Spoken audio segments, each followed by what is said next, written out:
I want to welcome to the program a good old friend of mine. Known him since we were sort of schlepping up and down the halls of Congress, not too far away from each other, when he was with Speaker Boehner and I was with Leader McConnell. He is currently the CEO of the American Petroleum Institute. Mike Sommers, welcome to the program. Josh, great to be with you. Listen, I've wanted to bring you on for a long time because you're kind of a funny dude, which is a rarity in Washington, D.C., but I've been watching what you've been doing on Fox and everywhere else, talking about the energy crisis that we now face. And we've covered it quite a bit here. So I was like, well, why don't we get the guy that actually knows what he's talking about, right? Because, we all have our theories here. But, you were saying you started in 2018 at API, and you've kind of had it's been all over the place since you started.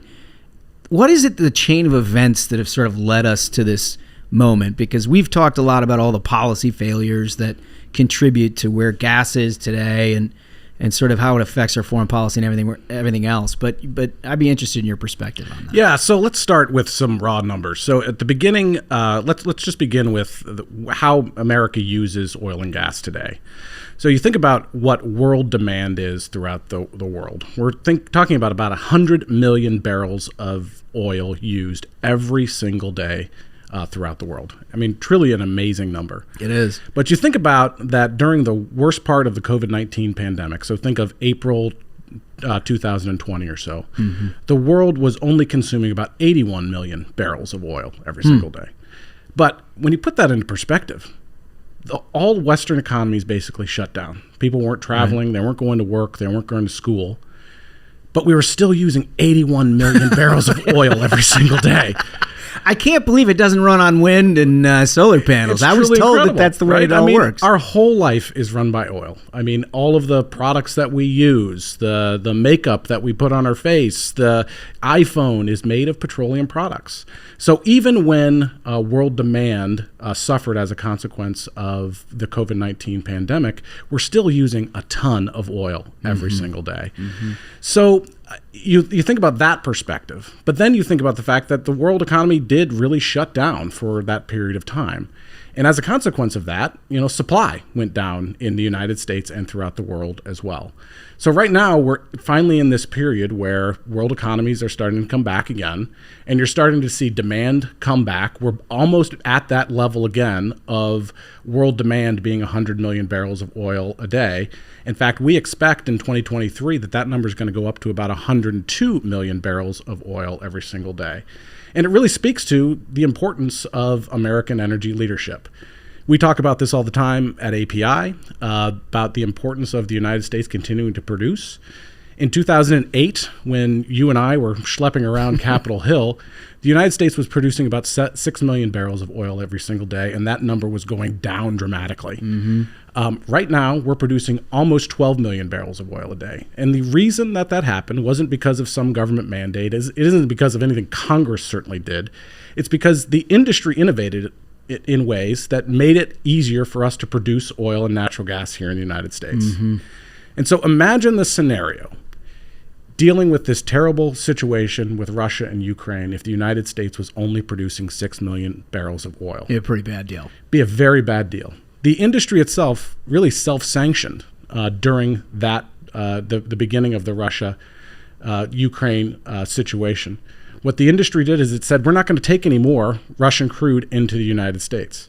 That is a decision that Europe could not make. Right. It's only because of American energy leadership that we were able to make that decision, and really because of the innovation that occurred in this industry that made that possible. Well, it's so fascinating because, I remember during the COVID epidemic when you were up in the White House with Trump, talking every day, not only about the situation that you were in, but presumably the situation that we now find ourselves in, right? And I remember there was a ton of different discussion about whether you purchase massive reserves, you do all these things, and then you get the Democratic point of view, which, it appears to me, at least from the Biden administration, is like, now we've moved on since oil. And you wonder how much of this, given the statistics that you just laid out, like, is the pain the point to these guys? There's no way you erase petroleum from the United States consumption, whether it's in gasoline and cars or anything else. So, what's going on with that? Well, what I'd say is that this administration began in a way that was very detrimental to the industry. I mean, I think they believed from the very beginning that we could move on from oil and natural gas. Do they? So I want to stop you on that. I believe that's right. I mean, you listen to them talk; they do believe that's right. Do they know the statistics that you just provided? I do think that over the course of the last decade, because the United States has been able to produce so much energy here at home, energy prices actually went down in that decade. I mean, you think about the fact that from 2008 to 2018, energy prices actually went down for the American people, while other costs for American consumers continued to go up. Healthcare costs went up significantly, housing costs went up significantly, education costs all went up.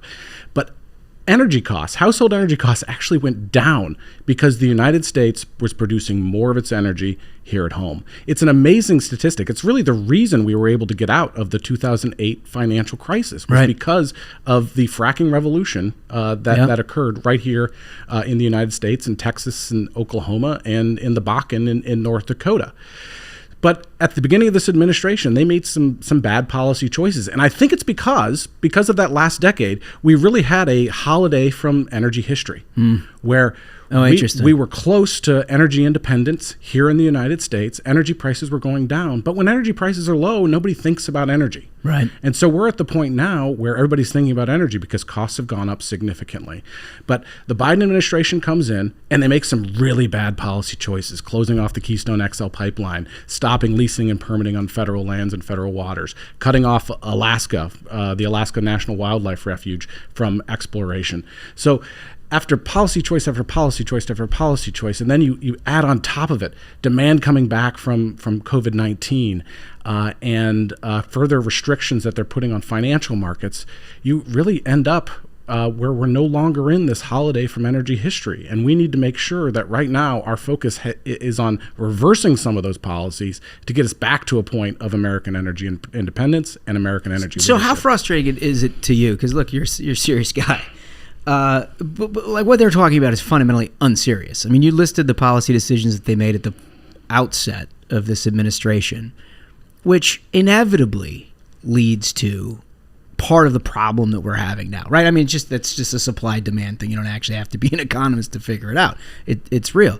But then you get after sustained gas price increases over a period of months, the Russian-Ukraine thing happens, and they send out every spokesperson to say it's Putin's gas hike. I mean, your head has to explode at this. Right, because gas prices were on their way way before the Putin invasion of Ukraine, right? These were bad policy decisions. In fact, they were starting to call on us to pump more oil as if there's a giant valve somewhere in the Permian. You just turn it on at API, right? That's exactly right. We just dial it up. But it really, I mean, you have to think back about what these policy choices are, and policy choices have consequences. And one of the consequences is, yes, we're not able to, get leases in federal lands and on federal waters right now, but also that sends an important signal to the marketplace, right? When an administration is sending the signal that we're not going to have a fossil fuel industry in the United States after 2030, who's going to invest in that industry? Yeah. We need a long-term policy that actually talks about the importance of this industry going forward, not just after 2030, but for decades and decades to come, because we know that these products derived from petroleum are going to be used for that long into the future. And they just don't get it, Mike. I mean, the thing is that there is a fundamental block on the left side of the aisle where they believe that that is a future, right? But like the statistics that you're laying out, I mean, it's omnipresent in everybody's lives. If it didn't exist, you would have an absolute global collapse of basically every market there is. So by not supporting that at all and then trying to reverse, long-held decisions about leasing and whatever that should be just no-brainers, I mean, they are intentionally bringing us to this point at some level, are they not? Well, I think there has to be a recognition that the foundation of world economies is energy, and particularly the United States economy. Like, were it not for low energy costs, we would not have the manufacturing base that we have in this country. But, I'm going to say something controversial. Yeah, good. This is the place for that. So we should go back to a policy that was endorsed by Barack Obama. which was an all of the above energy policy. Right. You know, one of the things that we say all the time, we know that renewables are going to play a key role in the energy future. But when we're going to have 2 billion more people in the world by 2050, and we're going to have energy demand go up by 50% based on what independent analysts are saying, we're going to need all forms of energy. Not just oil and gas, but we're going to need wind, we're going to need solar. But we should embrace a policy here in the United States that supports all of those, because we know that oil and gas in particular are going to be a foundation of Americans' economy and our energy future for decades and decades to come. And by the way, that's even true if every country were to meet its commitments under the Paris Climate Accords. The world would still need oil and gas. In fact, the world would still get 50% of its energy needs from oil and gas, even if every country met its Paris Climate Agreement. It's just math. So I'm going to ask you to broaden out your scope a little bit. I mean, you were chief of staff to the Speaker of the House. You clearly had every issue in your portfolio. But given the hand of cards that we're now dealt domestically in terms of our own production, and like you said, moving off energy independence until something else, and now you see this president calling Venezuela, he's going to apparently go to Saudi Arabia to talk about, increased production at OPEC. From a foreign policy perspective, doesn't this seem like a bad idea? I mean, one of the reasons why we're able to make some of the decisions that we make from a foreign policy perspective now is because of American energy independence, because we're not dependent on OPEC for energy supplies. And think about just 2 years ago, we were talking about and celebrating how important American energy independence was. And now we're going back to the Middle East. We're going back to Venezuela. God willing, I hope we don't go back to Russia to ask them to produce more at some point in our energy future. It is because of energy that we've been given that flexibility in foreign policy. And it's a real shame that we're squandering that opportunity, because the oil and gas are still here in the United States. And the fact that this president decided that we're going to go see MBS rather than going to Texas and Louisiana and to North Dakota and depend on American producers for that American-made energy, I think it is an incredible irony given where we are and where we should be. So what is the disconnect on that? I mean, you've dealt with these people a little bit, right? I mean, like, we all know what their environmental goals are, but how is it? I mean, look, United States, we're better at this, right? We do this cleaner. We do it more effectively, efficiently than many places throughout the world. How is it that we shut it down here and have the world and still be environmentally? Well, look, and I think that's the key important point, Josh, is that there's one atmosphere, right? The air that is in California today was in China 2 days ago. And we need to be producing it here because we produce it here less expensively, but also in a way that is more environmentally conscious, right? So the natural gas produced in the United States is 40% cleaner than it is in Russia. So we need to make sure that we're producing it here. The reason that the world has been able to lower greenhouse gas emissions, particularly the United States, has been able to lower greenhouse gas emissions is because we've replaced coal as the primary source of power with natural gas. The most important thing that the world can do right now is to replace coal as the source of power with natural gas. And it can be done on the backs of American producers. We have 400 years of supply of natural gas in Pennsylvania alone. We can export that American environmental progress all over the world if we want to. It's just a matter of political will. Why would somebody not do that? Look, I mean, I think the issue is that there's a lot of pressure on this president from the far environmental left. And, as a consequence of that, we're not able to make decisions that are in the best interests of the American people, that can lower costs, produce more jobs. And by the way, the jobs in this industry pay 50% higher than the average job in the United States. I mean, it is truly the bedrock of the American economy, and we're squandering it if we don't pursue policies that are all of the above. We're going to need nuclear. We're going to need oil and gas. We're going to need renewables. We need all of them if we're going to power this economy, and we should have a policy that embraces all of them. And currently, we're going from all of the above to none of the above right now. That's the concern. I mean, because they're also, through some of the regulations they're putting in place, particularly the National Environmental Policy Act, or so-called NEPA. They're standing in the way of development of pipelines for oil and gas, but that also stands in the way of the development of high-powered transmission lines for renewables as well. So I bet you guys were having heart attacks looking at the BBB situation. I mean, one of them that stuck out to us, we had one of the House chairmen on talking about it, was like, not only were they shutting off leases and they were making it almost impossible to either mine anything in the United States or get any sort of oil and gas or anything else, but then they were mandating things that almost exclusively were produced in China. Yes. Right. Well, that's the big concern. You go from so-called big oil to big shovel, right? And those shovels are being not used in the United States, but being used in China and other parts of the world. So you sacrifice. You're saying, well, we're not going to be dependent on OPEC anymore for our energy, but we're going to be dependent on China for our energy. I mean, that's literally the policy choice that's being made here if we're not careful. I mean, they're straight facing that. When you go up to the Hill and you talk to these guys about that, I mean, they're just like, yeah, that's our decision making here. We thought about it long and hard, but ultimately it's Red China we're throwing in with. Right.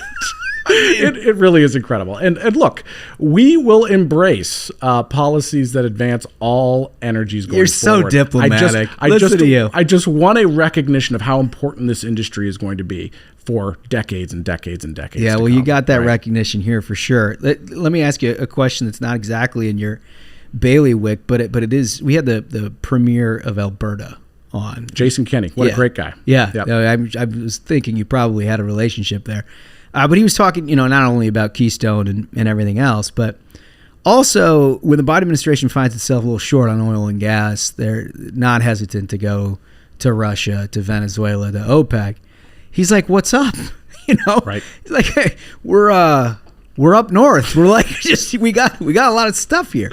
What is it about this administration or just sort of a liberal philosophy that makes Canada a place that we also just can't do it here in the United States, also not Canada either? Well, and Premier Kenney has been a stalwart in this. I've been up to the oil sands in Alberta. Yeah. Alberta really is the Texas of Canada. He was very, very forthright about that. Yeah. And one of the great things is that we have this incredible resource up there. American companies are up there producing oil and gas.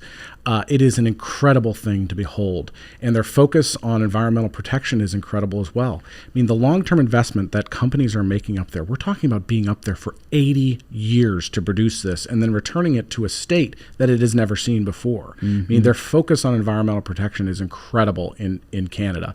And yeah, we need to make sure that we're importing that product into the United States to be refined in American refineries that is employing American workers. That should be the focus. When I talk about energy independence, I talk about North American energy independence, because the powerhouse that this continent could be if we get the policy right between Canada and the United States, and Mexico potentially as well, particularly offshore, we have a huge opportunity to replace all of the barrels that are coming off the market as a consequence of the Russian situation. We could be that powerhouse going forward if we get the policies right. And you get the leverage back, right? You don't have to go to Saudi Arabia. That's exactly right. Beg for OPEC money. That is exactly right. I couldn't figure out for the life of me when they tried to sell us on the Putin gas hike thing. And it was like, all right, well, let's just in a hypothetical world, let's say that argument sells. You're telling the American people that you've allowed them to be entirely vulnerable to a decision of a madman half a continent away, right? I mean, isn't that the core of American energy messaging? Is that like, listen, you don't have to rely on some psychopath to produce vital pieces of the American economy. Every president since Jimmy Carter has focused on the importance of American energy independence and American energy leadership. This is really the first time when that focus has been diverted. And it should be a real concern for every American, because since Jimmy Carter and the oil crisis that they have then, we've always focused on producing more here at home. The idea that we would really offsite our energy production and our energy leadership to foreign countries, I think should really be a source of outrage for the American people right now. Yeah, totally. Because we have the energy here, and we can rely on American workers to produce it in the most responsible way possible. Yeah, no, I completely agree. I got to ask you a couple of sort of asides, if you will. So you did a lot of those meetings with Trump during the deal, and having been in a few with Trump, the thing that I found greatest humor in, but also it was sort of refreshing in some ways, is that there was no policy box that you typically have these conversations in surrounding this man, right? Everything was completely off the shelf. Yes. And so we make suggestions that were like, I mean, they sounded maniacal, but then in retrospect, you're like, maybe we should have thought about some of that. I had heard at one point that Trump basically wanted to make a massive investment in oil and gas when you all were negative $32 a barrel or whatever. That would have essentially, helped provide some revenue at the time, but clearly could have been useful today. Mm-hmm. How much of that was in conversation at the time, and why wasn't that sort of in practice? Yeah, look, there were a lot of conversations that went on with the Trump administration. I have great admiration for folks like Dan Briat, who was Energy Secretary at the time, and David Bernhardt, who at the Department of Interior, everybody was trying to help. The bottom line is, though, that this is an industry that is used to the boom and the bust. Yeah. And it has never been one that would go to the government and ask for handouts for anything. Well, I knew you guys weren't doing that, but I think Trump, the way it was relayed to me, it sounded like he was thinking about it as an investor. Yeah, right. I mean, so yeah, he bet on the come on that deal. Well, he would have made a lot of money. Would have made a lot of money. Let's be honest. And the country would have made a lot of money. And so his focus really was on diplomacy, right? Trying to get there. You'll remember at the time, there was a price war going on between Russia and Saudi Arabia, which exacerbated the problem. So what was going on is that you had severe demand destruction happening as a consequence of COVID-19. Then at the same time, Saudi and Russia decided they were going to engage in a price war, and they were flooding the market with oil. And this was a source of real concern for American producers, of course. You may remember there was all this talk of flotillas of Saudi oil coming into the United States. But as an organization, one of our core principles is that we're free market and we're free trade. And I remember during that time, I had a member CEO say to me, because I was testing this, you really don't want us to try to get the government to intervene in these markets. And he said to me, Mike, you can't ask for capitalism on the way up and socialism on the way down. And that was really heartening to me because, this is an industry that, as I said, is used to the booms and the busts. And it's important that this industry can compete in the United States if we're going to be successful going forward. And we've weathered this storm. And, now we're dealing with historically high prices that are really pinching consumers. But now is not the time for policymakers to think that we should implement some really bad policies that are going to harm this industry. Well, that's the thing. They go from bad to worse, right? Because now it's not, y'all didn't buy the Putin gas hike. All right, so we got to find a new boogeyman here.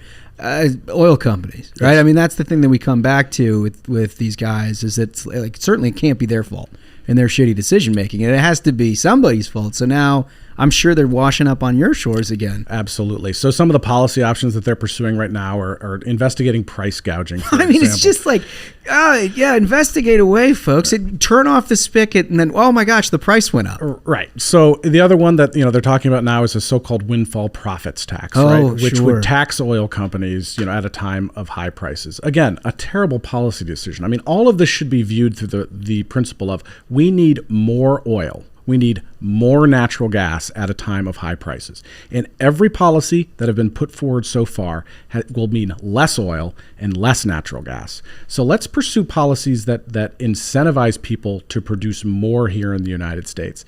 And part of that is let's get permitting reform right so that we can actually build a pipeline in this country. I mean, wouldn't it be great? It's unbelievable how short-sighted some of these policies are. It's totally incredible. And when you have, what it was a year ago where the whole Eastern Seaboard pipeline goes out, nobody can get gas, and it's like, folks, maybe this is an important part of our infrastructure, right? Yes, and it should be viewed as such. Let me give you an example, though. In 1977, the United States Congress actually authorized the construction of a pipeline. In 1977, Congress passed a law that said that we would build a pipeline in the state of Alaska, connecting the prolific oil fields in the North Slope to Prudhoe Bay.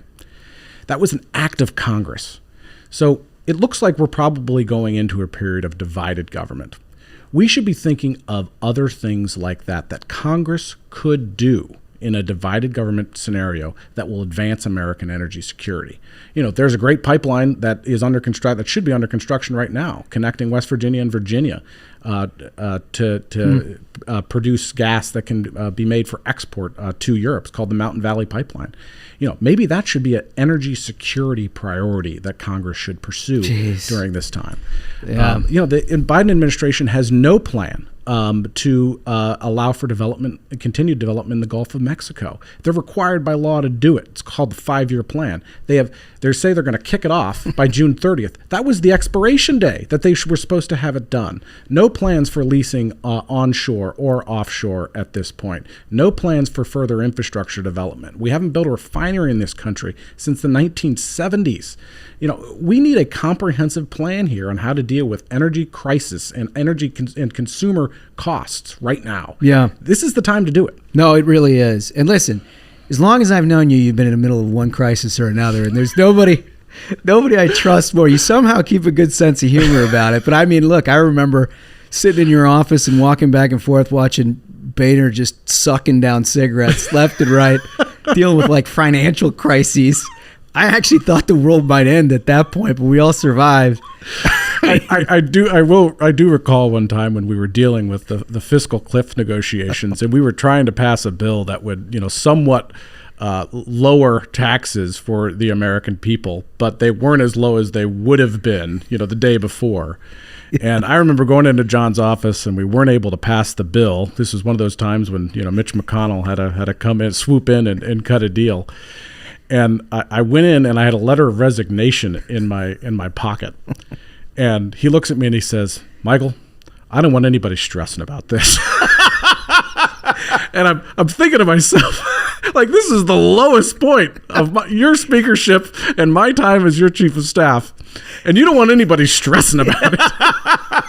So he's followed you ever since. Exactly. Good. That's excellent stuff. Keep your head about you, right? Well, you've now become sort of the dean of all of the trade associations in Washington, D.C., so you're doing good work, my man. Thanks, Josh. Appreciate it. I have 3 questions for you. Yes, sir. All right? You know what's coming. I'm sure you've thought about it. You're a listener, which is incredible. I am a long-time listener, first-time caller. All right. So the first one, your last meal on earth, what would it be? Joe's Barbecue, Kansas City, Missouri. There you go. So without hesitation. I was a kid who grew up in the Chicago suburbs, and barbecue for us was grilling outside on propane, right? Right. It's a flipping burger. Then I married a girl from the Kansas City area, and I was exposed to real barbecue. And for my money, Joe's Barbecue in Kansas City is the best on earth. I'm sure just Stefano's giving you some thoughts on that too. That's good. I like that. No, listen. That's hard to argue with. All right, so I'm interested in this one though. If you never got into this line of work at all, no politics, right? No public policy, no public service, no advocacy, and you have this great big blue sky hole you could fill anything with, what would it be? So this is a tough one for me because I think, Josh, you and I are a lot alike, that all I ever really wanted to do was something at the intersection of public policy and politics. Yeah. I was a kid who grew up in the Chicago suburbs, and I wanted to come to Washington to make a difference in my country. And fortunately, I've had a lot of luck along the way to get there. But I think if there's one thing that I could do, I would switch careers with Hugh Jackman, who is my absolute favorite. He stands, as I stand at the intersection of public policy and policy, he stands at this incredible intersection of music and Hollywood. And I think a show tune or two, yeah, for you, right. Sommers. And he's filling the role that Dick Van Dyke once filled in Hollywood. That's right. He's like a real 5-tool performer. Exactly. He's got all that stuff. He's got it all going. I like that. Well, that's a good appreciation. All right, sing, dance, and entertain. That's what we do on the variety program. That's right. All right. So last question. I am actually fascinated to hear your answer. I think I know what it is, but So it's thrill of victory, agony of defeat. You probably don't need the further explanation of what this all means. Yep. Where are you? So I think most people who know me think I'm an optimist, and so they would assume that I am thrill of victory, but I am absolutely agony of defeat. Totally. That's what I was going to. I mean, for me, there's that old story at the end of the movie Patton about, Patton tells this story of, Roman conquerors returning from the wars, being feted with all sorts of parades, but they always had someone whispering in their ear that all glory is fleeting. And I feel that way, that, I never remember the victories, but the sting of losing stays with me forever. Yeah. Well, and if you stick around as long as you have, Sommers, you're going to get a little of both, right? I mean, losing finds you at some point. You can't be in this. Right. You can't be in this line of work with nothing but aces. That's exactly right. I mean, we had some gallows humor back in the day. Man, those were the good old days. Just as we wrap up, give you a good indication. When Mike and I were working together, Republicans were basically non-existent. That's exactly right. We had just gotten crushed in 2 successive elections, and we're looking at each other like, okay, now we're in charge of this? And it was like somehow you had to figure out how to go from absolute basement levels in the House and the Senate to try to rebuild in a hurry. And I do think House and Senate Republicans could find themselves in that same position. Yeah. And that's why what they're doing right now is so very important. So, my view is, there's this ongoing debate of whether you have an agenda before the election or you don't have an agenda before the election. I think the most important part of having an agenda pre-election for House Republicans is that it gives you an agenda for how you're going to govern. And to me, at some point, you're going to have to find ways, as we found, that you're going to have to vote for a debt limit increase. You're going to have to vote to keep the government open. And House Republicans have to answer this question. What am I going to get for it? And they have to do a lot of probing and thinking about that before the election, because once the election's over, you can't have those kind of strategic conversations. It strikes me as something that may perhaps have not gotten easier since we've been doing it. There may be some opinions there that... I think that's right. But fortunately, Mitch McConnell's still there to help guide the way. Yeah, well, it is going to be interesting. I hope you're right. I hope they get the opportunity. But in the meantime, keep us updated on all the energy stuff. This has been fantastic. We need to know what's going on because we don't hear it from this administration at all, but we do get it from Mike Sommers. Thank you. API. Thanks so much for coming. Love the show.